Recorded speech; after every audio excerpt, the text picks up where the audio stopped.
were probably not the best for me. I had a lot of bullying and a lot of that sort of side of things. And it really started with, I went to a very exclusive school here in Brisbane.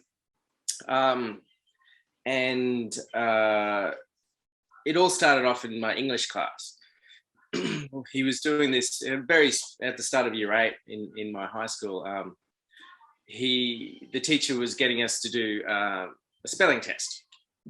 And at the end of the spelling test, he would make everyone stand up, and then he'd count down from, say, who got 10 out of 10, right? The 10 out of 10 people got to sit down, then 9, then 8, then 7, then 6, then 5, and then it was me standing there by myself at the end of each class.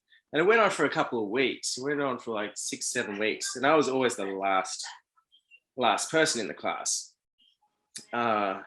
left standing. And the last week of term, he told me to sit down, and then he said, like, he told the class that I was an exceptional case because I had dyslexia, and from that point on, my schooling kind of changed, because as soon as I walked out of that classroom that day, people were calling me like a spastic, or just large parts of names. And for some reason, I was getting into a lot of fights at that school because people were picking on me. So there was a lot of basically really not very nice times.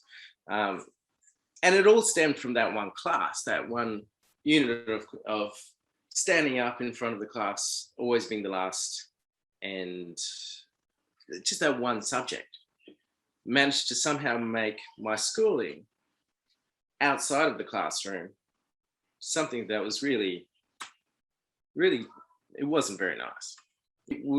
It has always left me not wanting to say that I'm a dyslexic, or reach out in workplaces or anything like that, just because of that.